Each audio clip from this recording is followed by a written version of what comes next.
உங்கள் குழந்தைங்களுக்கு ப்ராப்பரான ஹேண்ட் ரைட்டிங் இல்லையா, அப்போது ப்ராப்பராக எழுதுன்னு சொல்லி ஃபோர்ஸ் பண்ணாமல் நான் சொல்கிற ப்ரீ ரைட்டிங் ஸ்கில்ஸை வந்து ஃபாலோ பண்ணுங்கள். நம்ம ஸ்டார்ட் பண்ண வேண்டியதே ஸ்கிரிபிளிங்கில் இருந்து தான். கண்ட்ரோல்டு ஸ்கிரிபிளிங்னா என்னென்னா, நம்ம ஒரு ஆப்பிள் இருக்குன்னா அந்த ஆப்பிள்குள்ளே வந்து ஸ்கிரிபிள் பண்ண வைக்கிறது. Next one dot joining, 2 dot வச்சுட்டு அந்த இதை வந்து கனெக்ட் பண்ண வைக்கிறது தான் dot joining. Next one dashed lines, இதில் 2 டாட்டை வச்சு நடுவில் டேஷஸ் வச்சு அதில் ட்ரேஸ் பண்ணி கனெக்ட் பண்ணணும். கர்வ்ஸ், பேட்டர்ன்ஸ், லைன்ஸ், ட்ரேசிங், இந்த ப்ரீ ரைட்டிங் ஸ்கில்ஸ் ப்ராப்பராக அச்சீவ்ட் ஆனால் தான் அவங்க ப்ராப்பராக எழுதவே ஸ்டார்ட் பண்ணுவாங்க. அவங்களோட ஹேண்ட் ரைட்டிங்க்கு இந்த ப்ரீ ரைட்டிங் ஸ்கில்ஸ் மட்டுமே போதாது. அவங்களோட ப்ராப்பர் போஸ்டர், அதாவது அவங்களோட சிட்டிங், அவங்களுக்கு முன்னாடி ஒரு டேபிள், சேர் அந்த மாதிரி இருக்கிறது. நெக்ஸ்ட் ஒன் பென்சில் ப்ரெஷர், அது அவங்களோட ஹையாகவும் இருக்கலாம், லோவாகவும் இருக்கலாம்.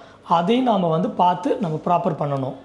லாஸ்ட் வீடியோவில் நம்ம பார்த்துருப்போம், அவங்களோட ஃபைன் மோட்டார் ஸ்ட்ரென்த்னிங்காக இருந்தாலே இது நல்லா குட்டாக இருக்கும். இந்த விஷயம் எல்லாமே ஃபாலோ பண்ணாலே அவங்களோட ஹேண்ட் ரைட்டிங் வந்து குட்டாக இருக்கும்.